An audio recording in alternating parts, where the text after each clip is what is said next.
She's been called a master storyteller and a bold, careful writer.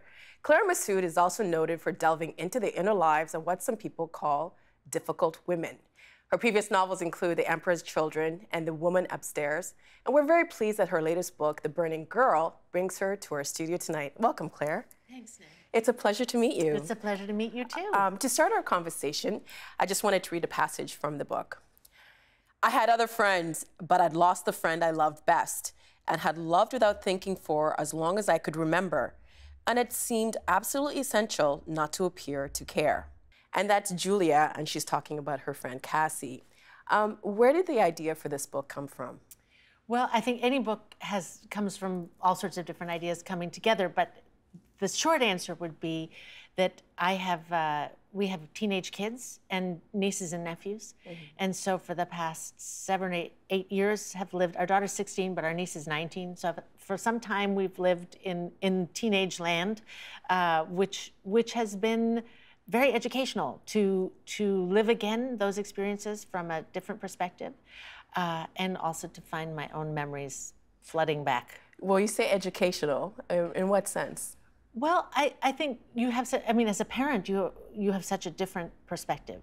And of course, you can't step in. That's your kids have to go through that time for themselves. Because you want to protect them. Right. You want to go in and say, like, stop being horrible to my daughter, or, you know, stop doing this, or to your daughter, like, don't behave that way, don't say, you know, but you can't. You sort of have to sit on the sidelines and you understand things in a different way. I mean, you see, and I think that's part of what comes out in the book, is that when you're living it as a kid, and a friendship is falling apart, it's just personal. You see it only in terms of yourself. And when you're an adult and you're seeing it from afar, you say, well, all these other things are going on in, you know, these 2 kids' lives, or these 3 kids, or however many kids, you know, there's stuff going on with the family, there's stuff going on at school, there's stuff going, you know, there are all these contributing factors, and it isn't entirely about the relationship pure and simple. It's about all these other elements. Well, in your first answer, you said that it also taught you something about yourself, like seeing it through your niece and your daughter.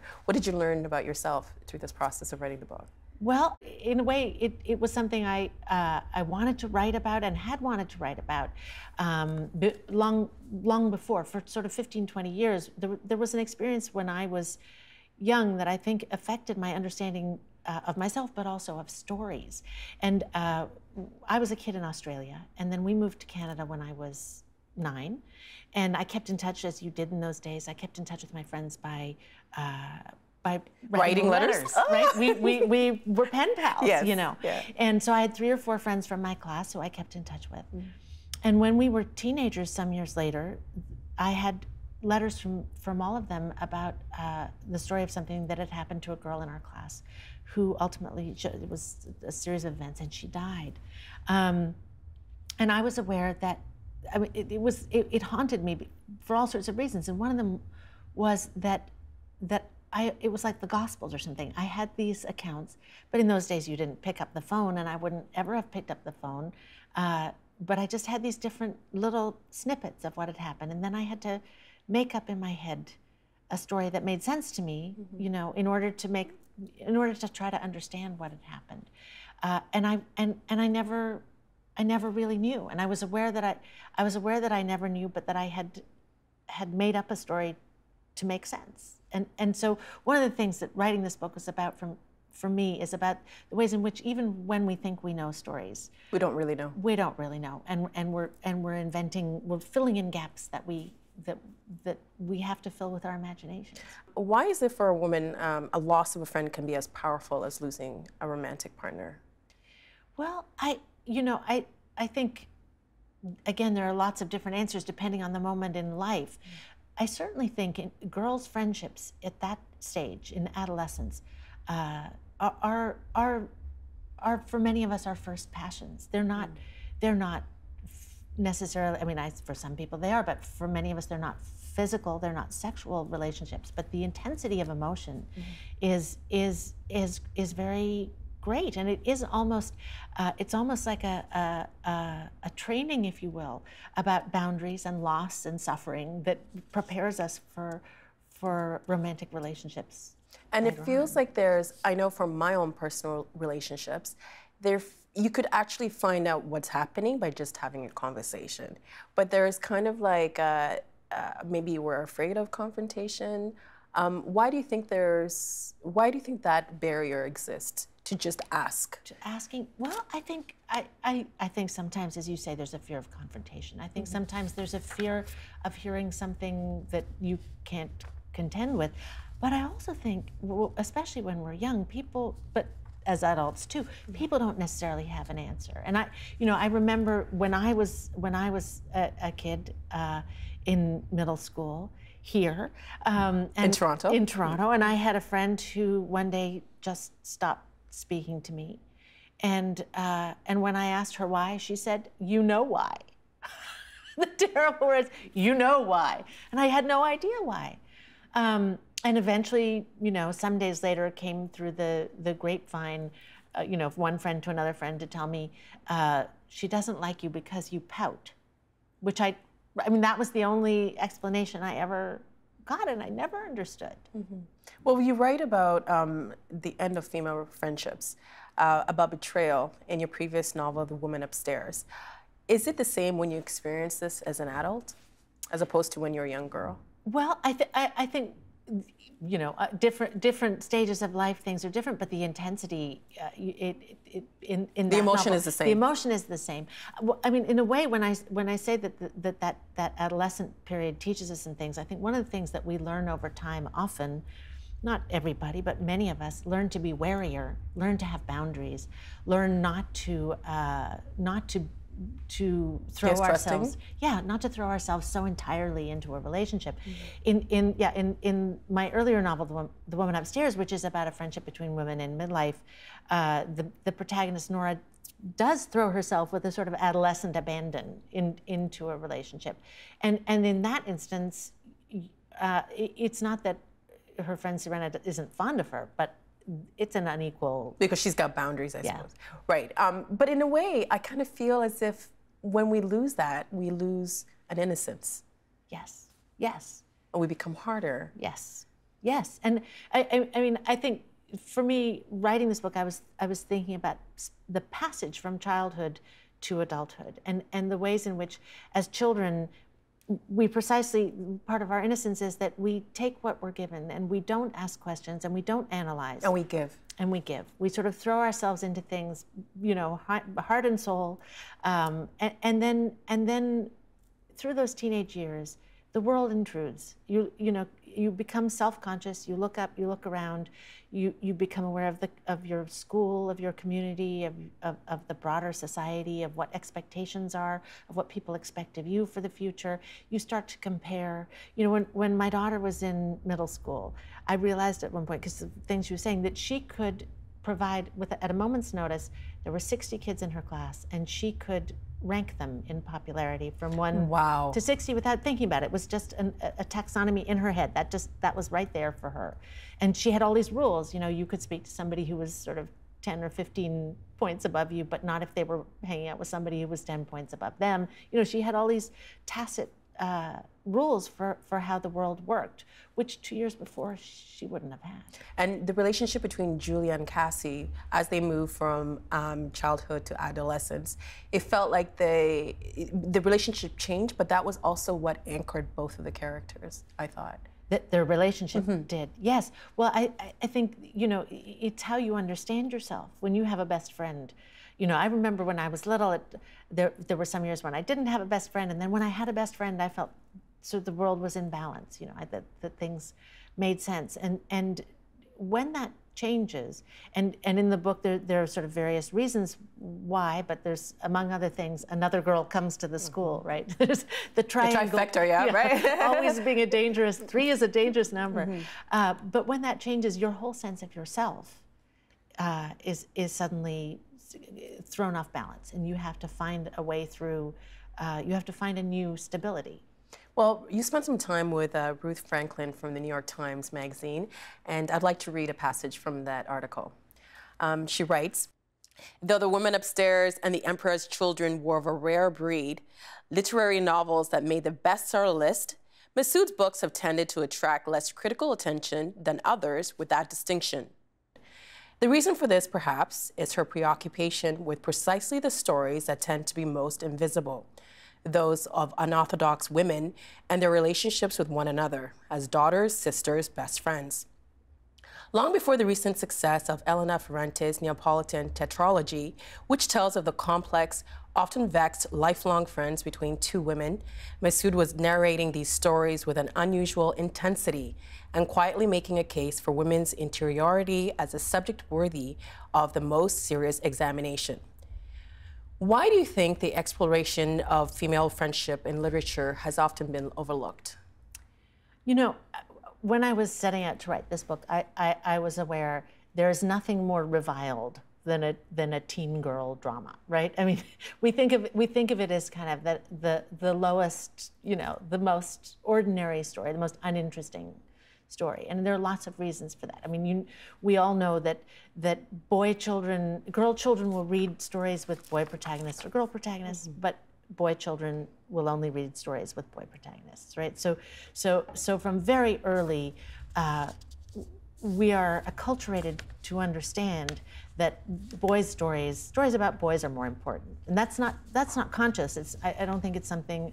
But I had an adult interviewer say to me this fall, well, there are books that are for everybody, like Catcher in the Rye, and then there are books that are for women, like Pride and Prejudice. Really? You know, I mean, and I think that sort of unself-consciousness about our prejudices is part of the reason why.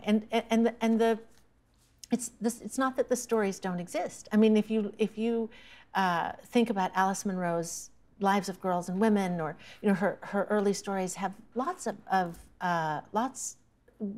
women's friendships feature, and in their rivalrous complications, you know, in the light and dark, feature from the very beginning, from what she was writing in the 60s and 70s. And there's a much bigger debate or discussion around the question of what fiction is valued or is critically acclaimed versus what people are actually reading. And I think you know, there are many women writers involved in those discussions, talking also about what covers get put on books. And you know, if Jeffrey Eugenides writes a marriage novel, that's taken to be a serious literary endeavor. But if a woman writer does something similar, it may not be taken as seriously. Even women using men's names just to get read. Right, and there's a reason why J.K. Rowling didn't write Harriet Potter, and why she's J.K. Rowling. Yeah. You mentioned Nora, and she's the protagonist from The Woman Upstairs. And she's older than Julia, but shares, you know, her experience. Tell us about Nora. So Nora is an elementary school teacher who I think she's about 41 when she's telling the story, but she's talking about a few years earlier. And she's somebody who's always wanted to be an artist. So she says at the beginning of the book, I wanted two things. I wanted to have children, and I wanted to be an artist. I'm an elementary school teacher, so I have my days with children, but I leave them to go home, and I make art, but I make it in my spare room in my apartment, and she doesn't sort of show it or sell it. And she befriends a woman named Sirena and her family, so her husband and child also, who are in Cambridge, Massachusetts for the year on a fellowship. And Sirena is an artist who is sort of up and coming in the art world and going from strength to strength. And they have this year that to Nora is very important in all sorts of ways, emotionally, and in terms of her sense of herself and what's possible for her. And then the family returns to their life in Paris, and something happens. And Nora's disillusioned. Well, you did an interview, and I won't get into the interview itself, but Nora was deemed an unlikable character. She's angry, she's this and she's that. Are female writers, do you think because you're a woman, do you think that you're judged differently by the characters that you create? Well, I certainly was. I was surprised in that interview. I was surprised, although I shouldn't have been, because it's a recurring theme, you know, that.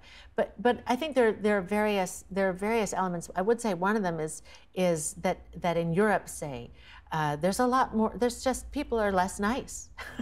Right, there's less a preoccupation with people being likable. You get right to the point. Yeah, so people are, I mean, think of, say, German culture, people are very blunt, right? So I don't think sort of dislikable characters of either gender would raise an eyebrow in certain cultures, but it certainly seems to be more an issue for women characters.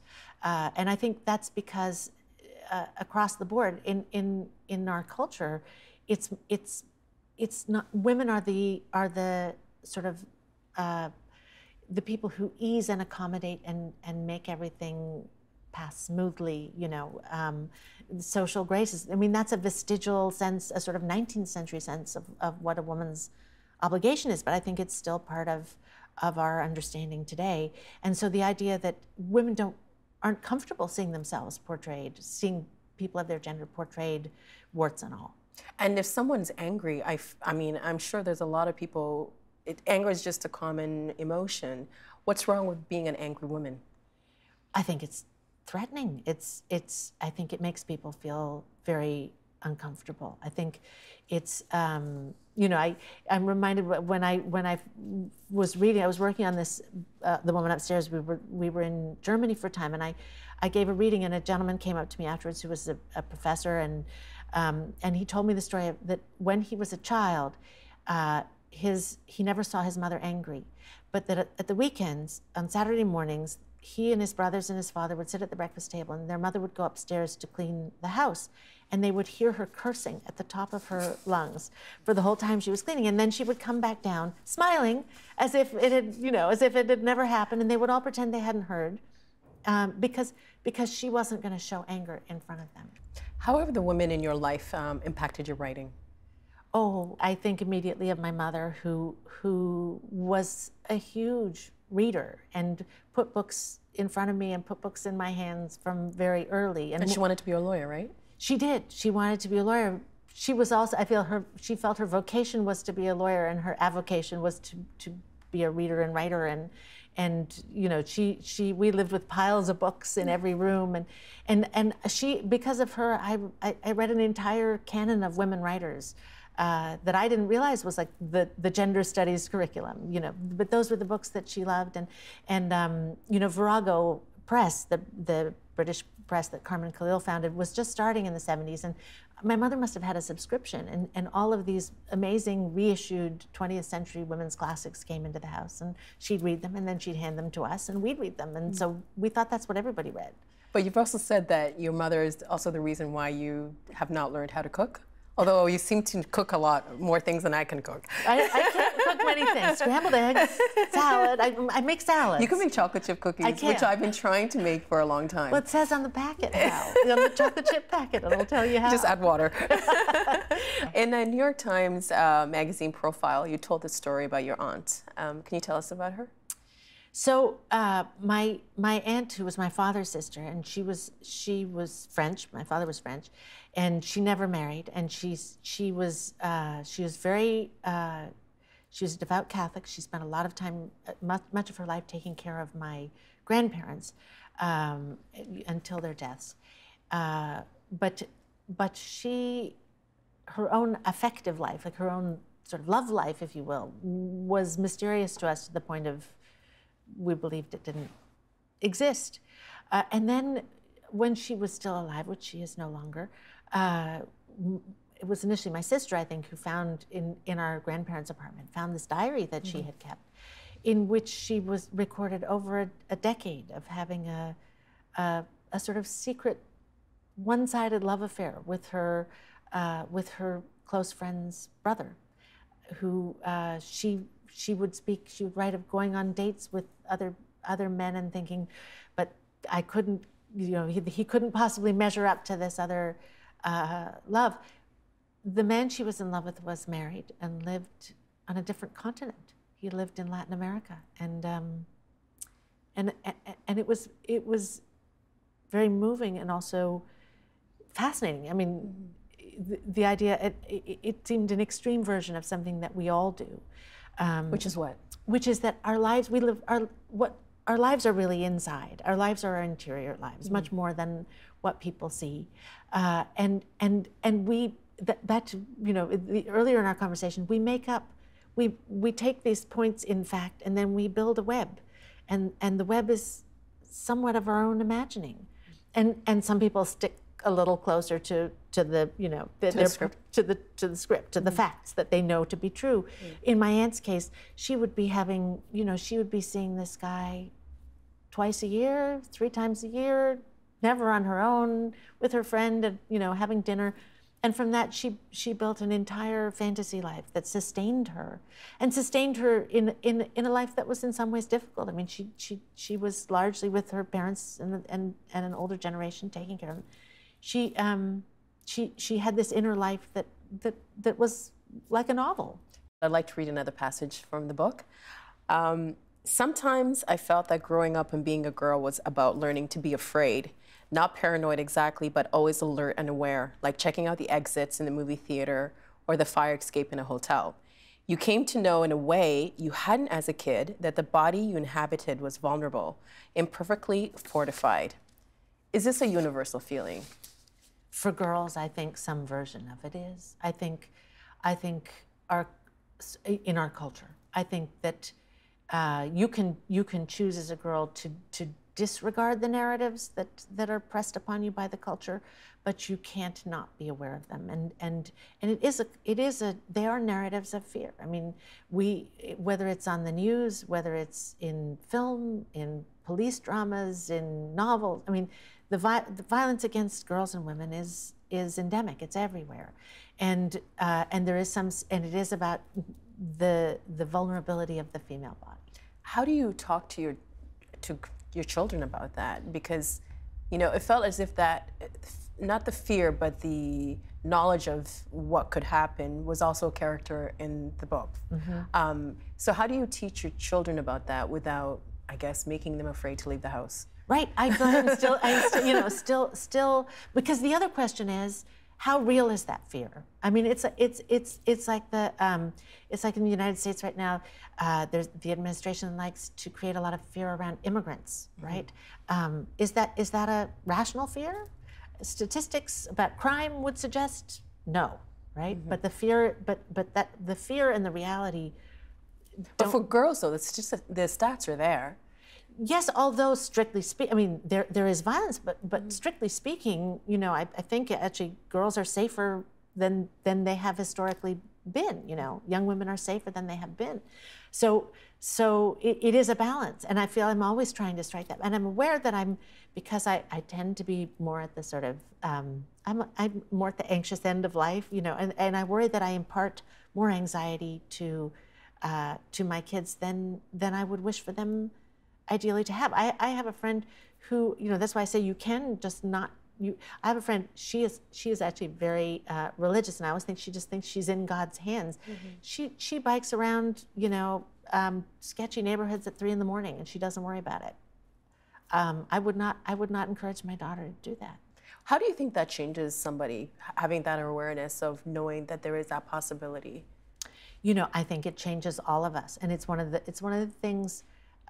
It's one of the things that we don't even know we take into account, and that men don't understand that because if you imagine, I think in a way, just try to imagine not having that feeling. Try to imagine that you can walk out of a party at 1 o'clock in the morning and walk 15 blocks home without thinking about it. Imagine what that would be like, right? And I like, it's a freedom. It's a freedom, and it's a freedom that everybody I know, you know, every woman I know, in planning in planning what they're going to do, is asking the question, and how will I get home from there? And, you know, if I get, you know, is this sorted out? Is this, you have to plan ahead in ways that if you felt free, you wouldn't have to do. I was listening to an interview you did for Slate, and you said that writing a novel is like composting. Explain that idea to us, please. Well, I used to say it was like being a magpie, right? But the composting part is because so you take all these different things. So, for example, with this book, there was this understanding of stories that had come from my childhood experience, from those letters from my friends, and the fact of not knowing, right? So that had been turning around in my head for 30 years, really, you know, maybe more, right? There's the element of watching my kids growing up and seeing what teenage life was looking like, you know, in the past few years. So, and then there are other elements, sort of people you encounter, snippets you overhear, a bit of conversation heard on the bus, and so on, and you take all those things and they are all in your mind, and they're sort of swirling around, and what you hope is that something will grow. That's why the composting. You hope that some plant will emerge. You also teach creative writing. I do. Has that taught you anything? Oh yes, I feel I learn every class I learn something, and I learn about myself and my limitations and my predilections and my narrative, you know, my readerly desires, you know. But you also learn a lot about form, and you learn, and I'm aware of the ways in which over time there are shifts in a sort of cultural understanding of what a story is, and so from my youth to what young people today understand. I mean, we've mentioned Harry Potter already, but I feel like if Harry Potter is your formative narrative, then your understanding of a story is shaped by that. Right, and I feel that, for example, the boundaries between what fantasy and reality are much more blurred for people who are 20 years old than they are for me. It's been such a pleasure speaking to you. And speaking of Harry Potter, I hope The Brooding Girl is turned into a movie. It's a read like a movie. Thank you, Nam, so much. Thank you, Claire, for being here. Thank you. The Agenda with Steve Bacon is brought to you by the Chartered Professional Accountants of Ontario. Helping businesses stay on the right side of change with strategic thinking, insightful decisions, and business leadership. Are you on the right side of change? Ask an Ontario CPA.